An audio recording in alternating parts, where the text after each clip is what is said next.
引力，只要你开口呼喊耶稣，耶稣是生命，一切问题的解答。耶稣是生命，一切黑暗的亮光，将忧伤变为喜乐，将惧怕变为力量。耶稣是永恒唯一的盼望。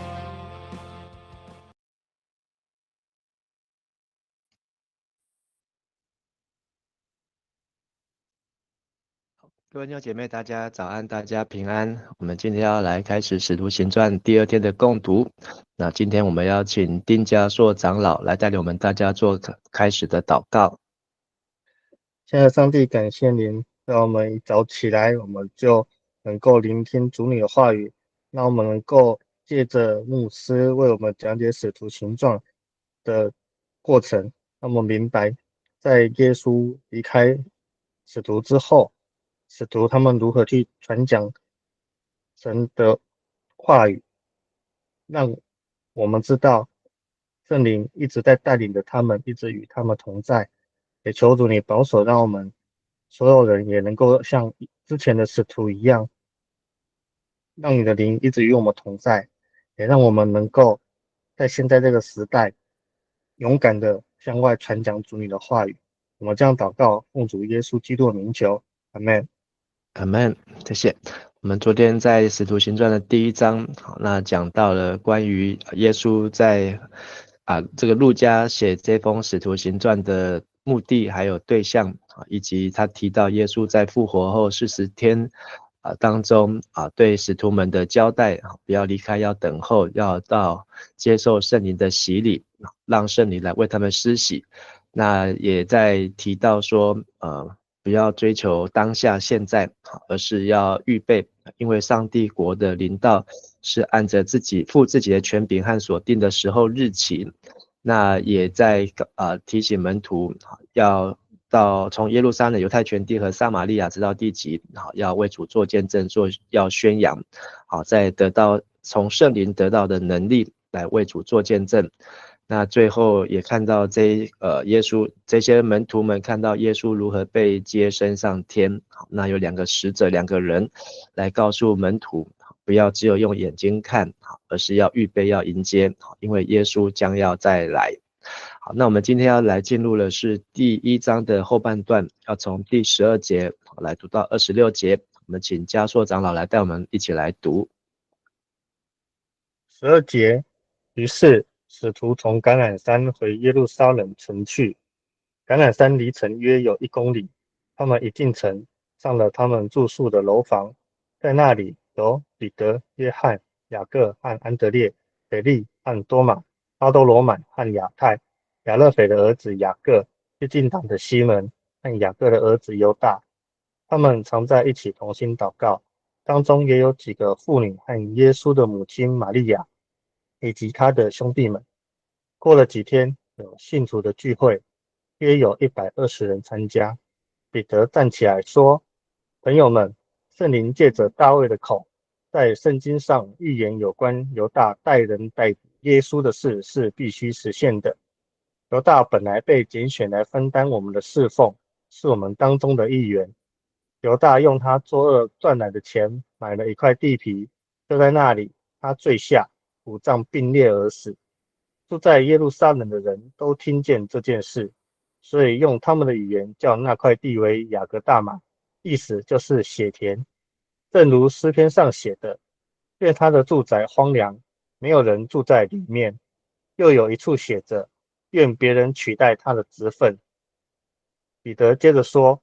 因此必须有另外一个人加入我们的行列，一起做主耶稣复活的见证人。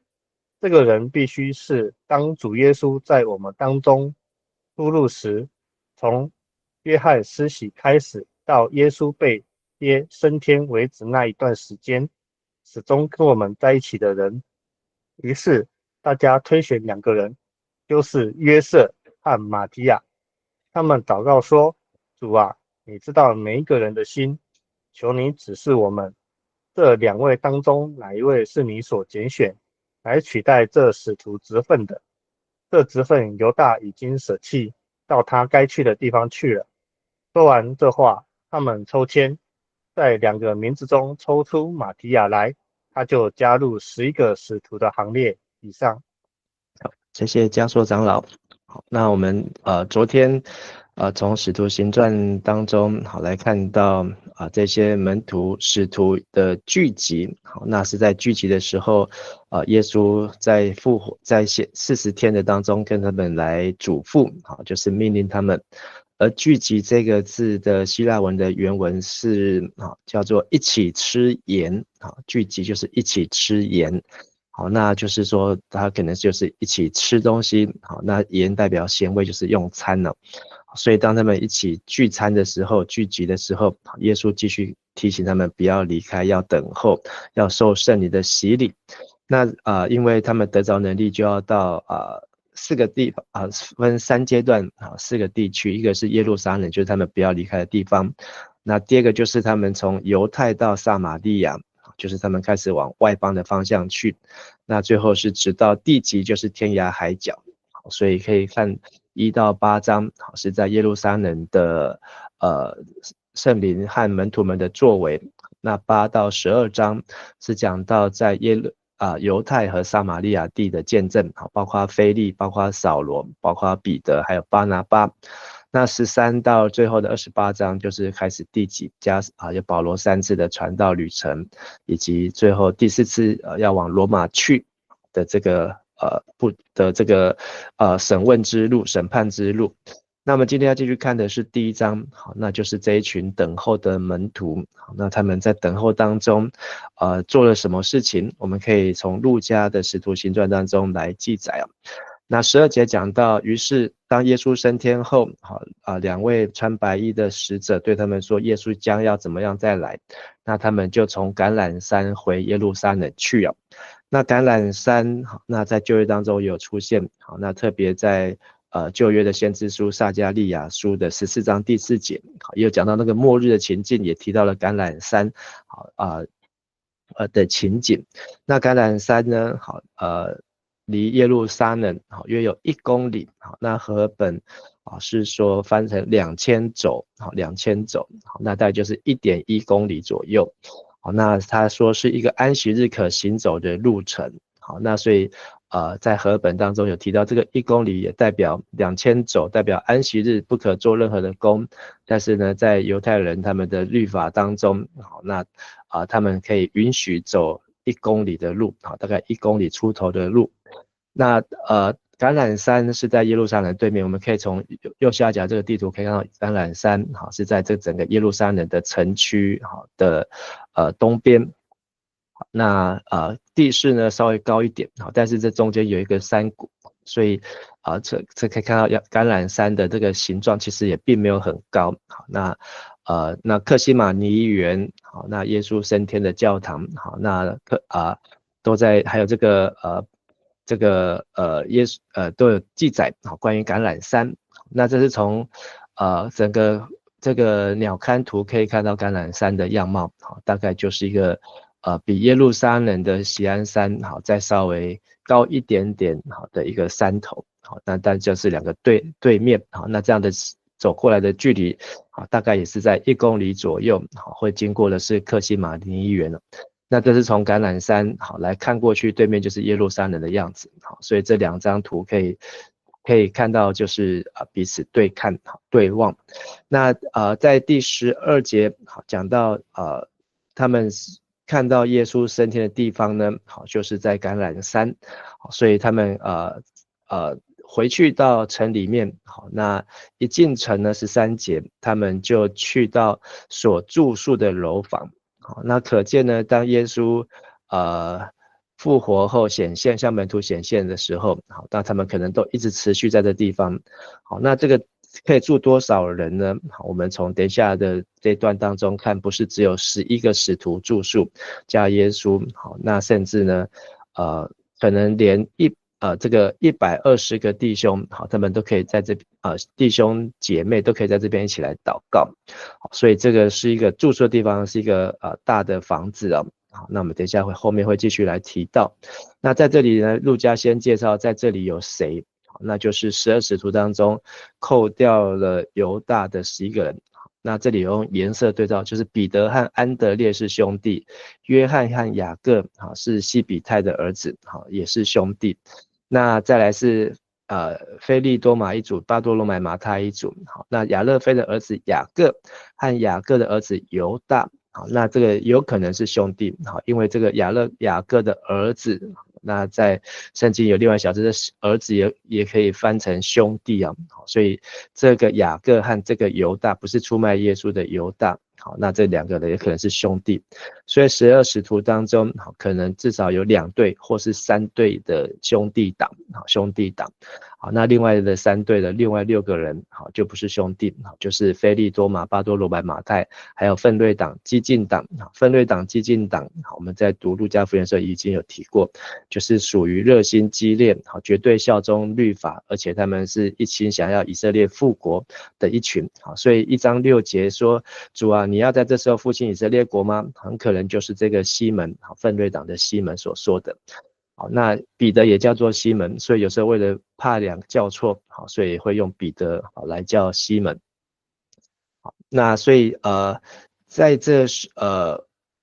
剩下的11个使徒当中的名单，我们可以来对照路加福音的第6章和使徒行传的1章13节。好，那因为这都是同一个作者所写的。那么看到路加的安排呢，有一些的不同，因为在路加福音的第6章，他安排介绍12使徒是西门和安德烈，这是兄弟；雅各和约翰，这是兄弟；腓利和巴多罗买、马太和多马。但是呢，在使徒行传变成腓利和多马、巴多罗买和马太，那这中间有做了一个兑换。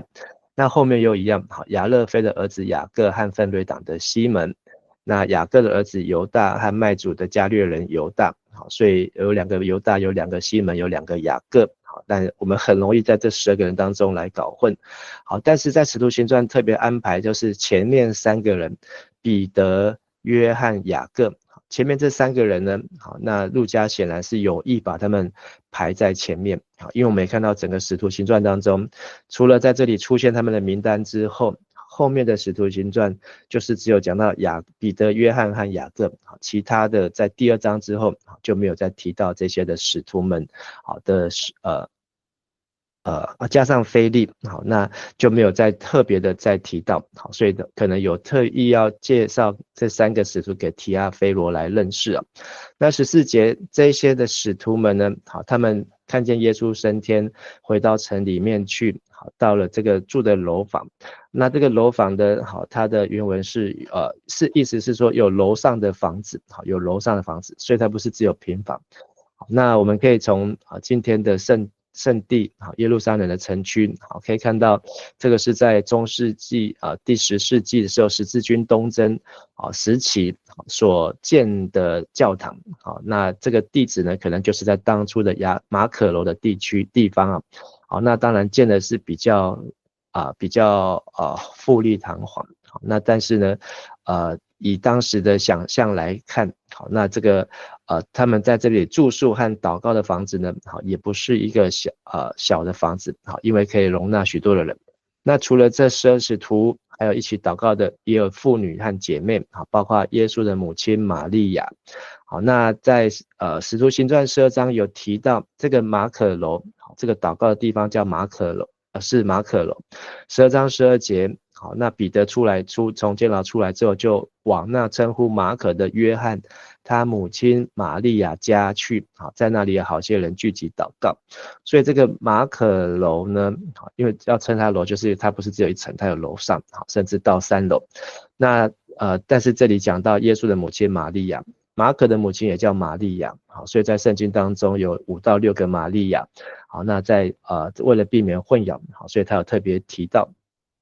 那这些呢，包括妇女，包括耶稣的母亲，还有他的兄弟们。好，那他的兄弟们是谁呢？好，就是指耶稣的兄弟们。好，那耶稣有没有哥哥呢？好，那大部分认为是没有。好，除非有另外一种说法说约瑟娶玛利亚，好，不是第1任妻子，是第2任的妻子。好，那但是这个是比较比较少这样的说法。好，那所以这里是复数，指的是耶稣的弟弟们。好，那这个耶稣的弟弟们呢，特别指的就是在使徒行传15章耶路撒冷会议最后出来做决定的那位雅各长老。好，所以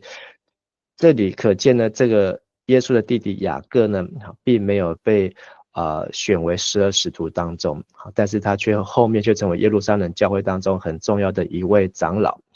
那这个地图也可以看到这右边是这中间是耶路撒冷的城区，东边就是右手边是橄榄山，在那边有客西马尼园，有万国教堂，那耶稣的升天寺，有主器教堂，就是耶稣在客西马尼园祷告教堂，还有抹大拉玛利亚教堂。那这是去圣殿的时候可以看。那在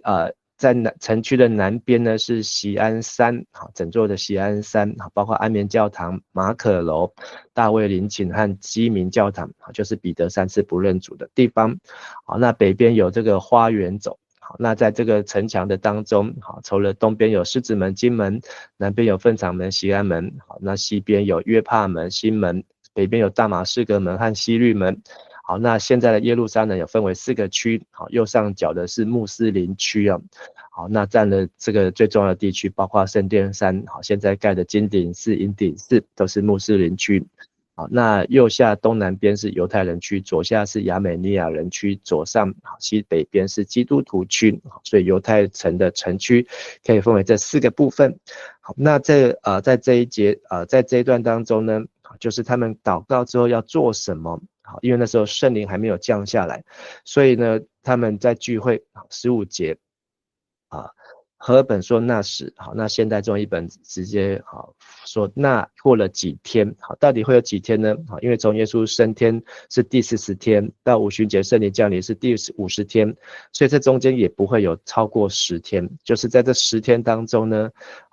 有信徒的聚会，约有120人参加。好，所以这地点就是他们住宿的，就是在马可玛利亚的家，好，马可的母亲玛利亚的家，好，马可楼。好，那在这聚会祷告当中呢，因为前面有提到说他们都一起常在一起同心祷告，就是都同心合一恒切的祷告。为什么他们祷告呢？因为耶稣已经有交代他们要等候，然后呢不要离开，所以他们能够做的事情呢，就是借着祷告来寻求。那所以彼得呢，在这个祷告当中，虽然没有圣灵五旬节圣灵的浇灌充满，但是他已经站起来，可见彼得的地位，就是在12使徒当中带头地位，因为他也是耶稣所说的要把教会建立在这彼得的磐石上，还有就是天国的钥匙要给他们，所以彼得也有握着天国的钥匙。那彼得呢起来说：诸位弟兄朋友们，圣灵借着大卫的口在圣经上预言的，那这里我们看到彼得的一开头的讲道，就是圣灵，然后呢圣经，那这个圣经就是要来讲到大卫的预言了。那这段预言呢，虽然他没有写出经文，但是我们可以找出是在诗篇41篇的第9节，诗篇41篇的第9节，就是讲到大卫的诗，他是一个生病的时候祈祷。大卫说：连我知己的朋友，我所信赖吃我饭的人也用脚踢我，就是大卫都已经写诗来讲到他如何被出卖啊。那这里就是彼得在这里引用圣经，然后加上圣灵，所以可见呢，这里有一个很重要的事情，就是五旬节那天圣灵浇灌并不是圣灵第一次跟门徒们的接触，所以我们不要把五旬节明天要读的第2章当作那个是圣灵第一次来造访这世界，不是，而是在耶稣还在的时候就已经讲到圣灵，甚至路加福音那第1章就讲到好几次的圣灵，受圣灵感孕，然后施洗约翰这个的母亲伊丽莎白如何被圣灵充满，然后等等的，还有撒迦利亚，这些呢都可以看到圣灵其实早就已经造访了人，与人同在。旧约当中讲到耶和华的灵上这个上主的灵那创世纪也讲到的灵，所以我们在这边可以看到说，这个圣灵并不是在五旬节之后才第一次来。那在这里讲到圣经神的灵和神的话结合，那可以让我们可以有方向。所以彼得要做的事情，这个虽然不一定是不一定是耶稣吩咐或交代，但是呢，彼得就在这祷告当中，他就有领受就是他要做什么呢？他说我们少了一个使徒，必须要来再拣选一位17节说犹大本来是被拣选来分担我们就是指的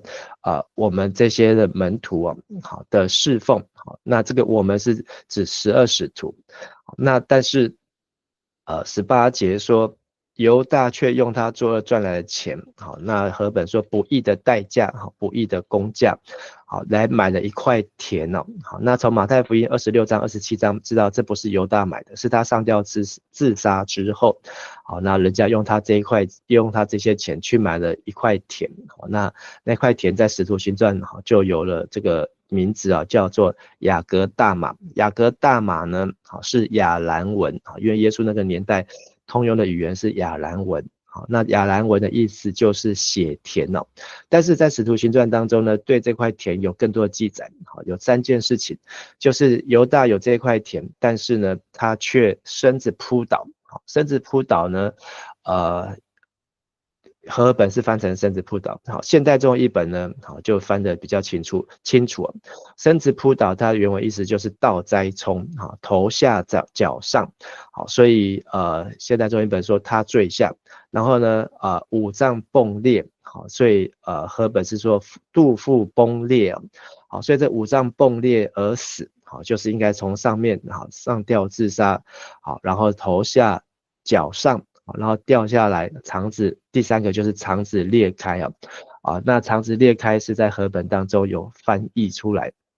好，所以那个地方好就是血呢，好大概都流的整块地好，所以才用那个30两去买的那个雅各大马，就是血田。那这个事情呢，彼得好从诗篇41篇的第9节好跟圣灵好借着大卫的口来预言这样的事情的发生呢，好来证明说这时候彼得呢，好，他要来引用2个经文，都是出自于诗篇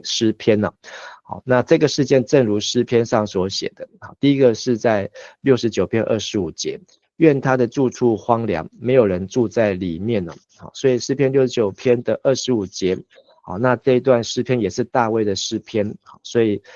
彼得呢，好是犹太人。所以他对于这个诗篇大卫的诗呢特别的有印象，那也才知道这是圣灵借着大卫所感动，而这些诗篇呢不是只有在离他们1000年前而是在耶稣这个年代呢都成就。那因为诗篇69篇呢里面也有提到耶稣的受苦说他们拿苦胆给我当食物，我渴了他们拿醋给我喝那下一节就是这里后面就是这个彼得所引用的。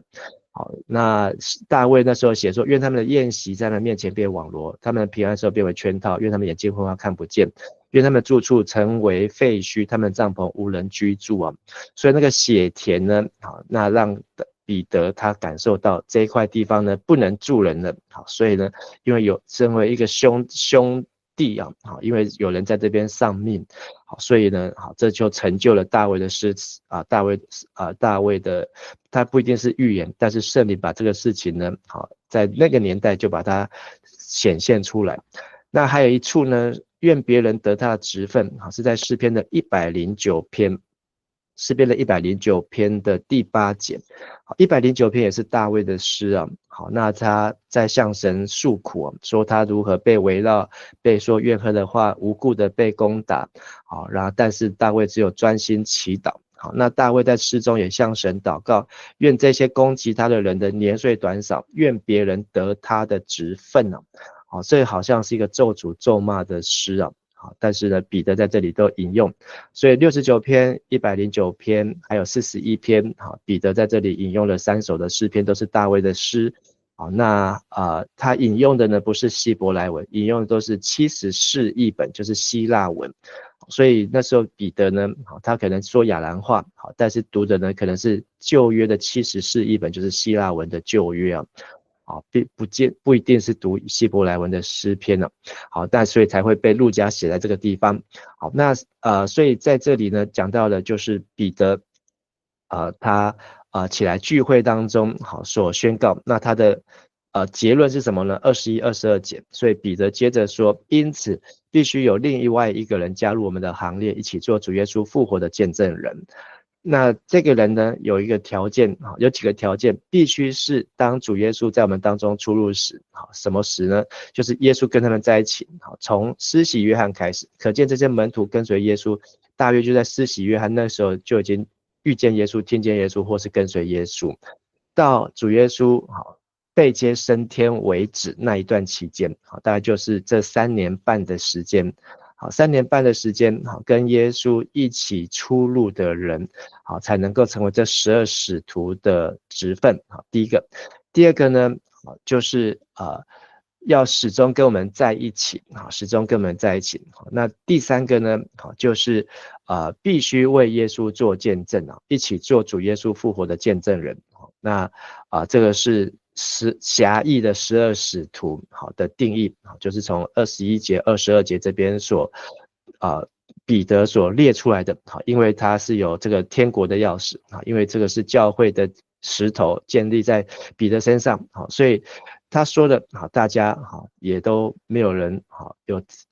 意见，所以他们怎么做呢？于是他们就推选2个人。那推选，那和本翻成推举，那它的意思就是选举，他们就选了2个人，那只要一个，为什么要选2个？这就是倍数，那这也是一个比较民主的作为，不是专制，不是独裁。那他们选出2个人，最后由谁来决定呢？这2个人是谁呢？一个是叫约瑟，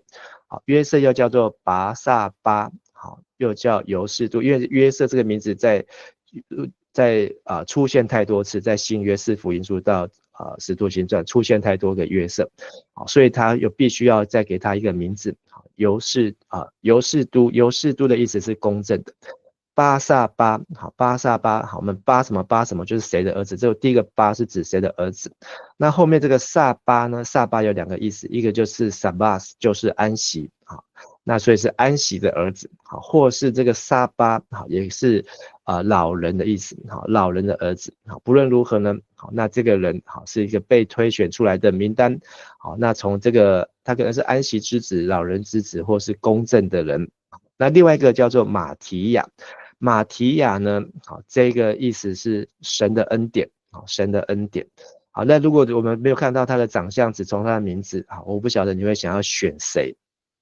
但是呢，他们推选完出来这2个人之后，所以跟耶稣一起的人不止这12个人，还有一些人，至少路加福音就看到主耶稣差遣70个人出去，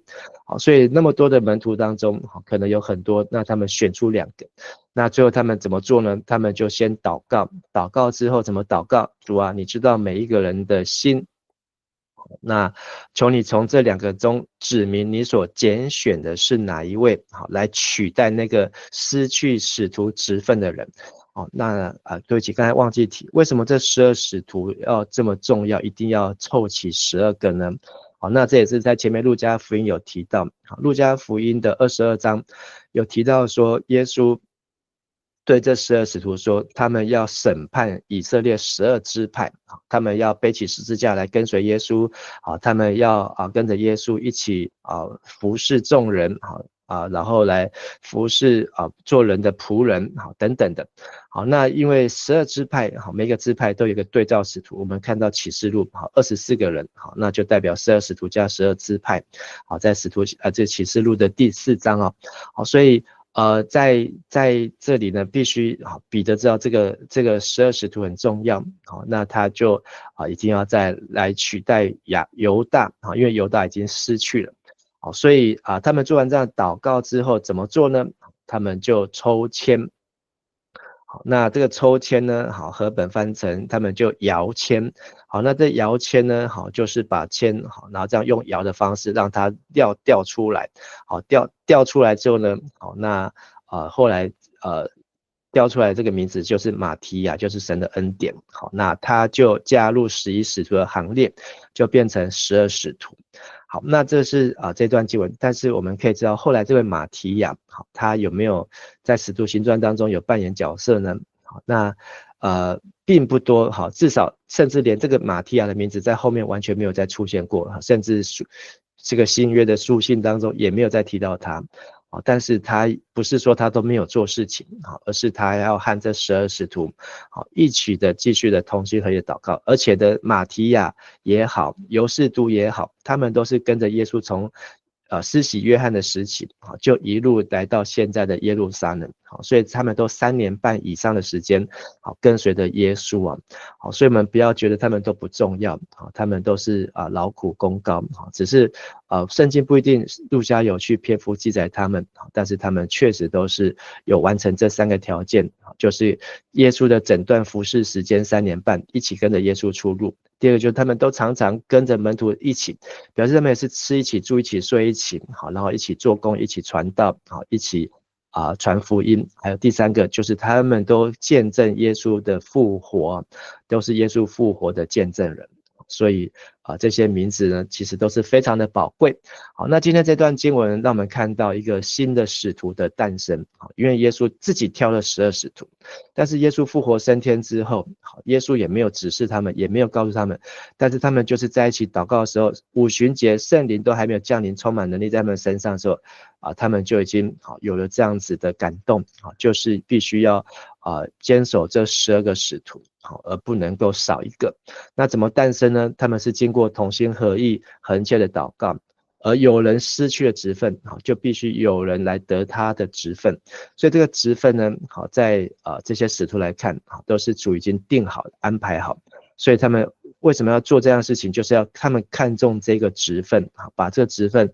当成是一个很重要的主所交代的，不能够失守，也不能够失去。那他们的条件就是要明白主耶稣整个出入，主耶稣出入在世间出入的整段时间呢，不是从他出生，是从他开始服侍。那还有呢，就是要参与门徒在一起，也要一起同做耶稣复活的见证。那他们最后是先选出2个人，他们只需要一个，他们选出2个，然后最后他们是用祷告，然后让主来选择，然后用摇签，然后最后这个人才能够和使徒同列，所以这是一个非常严谨，也是一个非常完整，也非常接近我们今天在推选长老执事同工的一个模式和方式。但是呢，我们要注意一件事情，那这个做法呢，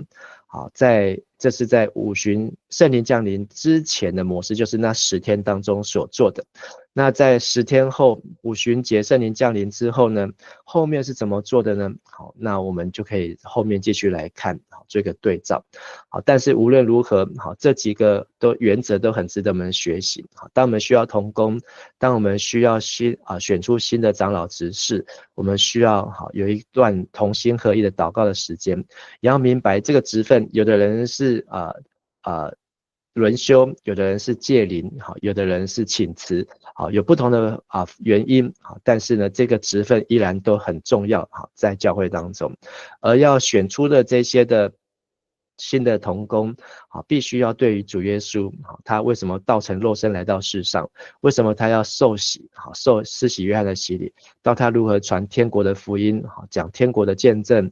然后他如何去带领人、教导人，如何去差遣人，以及他如何预备人的心，和他自己如何的上十字架受苦，拿到他受难死埋葬复活升天，这整个事期间的内容都要清楚，才能够成为教会的重要的同工。那还要而且还要跟其他的同工门徒一起同做耶稣复活的见证。好，那时间的关系，我先分享到这边。好，那所以在这里的过程当中，在我们今天依然值得学习。也盼望我们从使徒行传第1章，我们可以更加明白，很多的时候，我们不是只有把圣灵看作是太绝对，什么事情都要圣灵充满、圣灵浇灌。其实在这当中，彼得他已经有很深的基础，他对圣灵有很多的认识，他可以从这个圣灵当中体会出耶稣的事迹，还有耶稣他的生命引用大卫的3首的诗篇，在这个祷告的时间，他能够起来说话，只能够起来代表，而且只能够来讨论和做出决议。好，最后他们用一个大家觉得合一的方式，这都是圣灵的工作。好，所以我们不是只有把圣灵的工作看的只有太狭隘的，只有在第2章。好，那其实第1章我们都已经看到，甚至前一卷书路加福音我们都已经看到圣灵的工作。好，我们一起来祷告。亲爱的天父上帝，我们感谢你，透过今天使徒行传的第1章的提醒，让我们知道圣灵的工作早在创世的时候是与这个圣父圣子一同来创造这世界，神的灵运行在这地上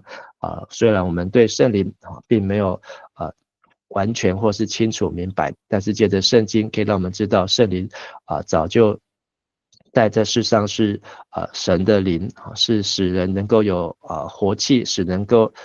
有生命气息，都是来自于神的灵也愿圣灵帮助我们能够常常思想神的话，不论是在旧约和新约，让我们在不同的时刻不同的情况下都能够让神的话成我们脚前的灯，路上的光。也求你祝福我们今天一切所做的都能够有主同在，有主的圣灵帮助我们。这样祷告祈求，奉靠主耶稣基督的名求，阿们。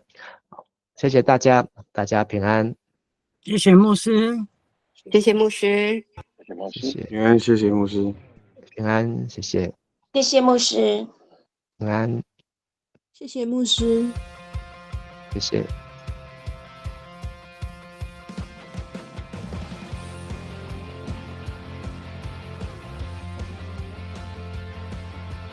有一位真神，他名字叫耶稣，他来到这世界上，为要救赎你。生命的意义尽在这福音里，只要你开口呼喊耶稣。耶稣是生命一切问题的解答，耶稣是生命一切黑暗的亮光，将忧伤变为喜乐，将惧怕变为力量，耶稣是永恒唯一的盼望。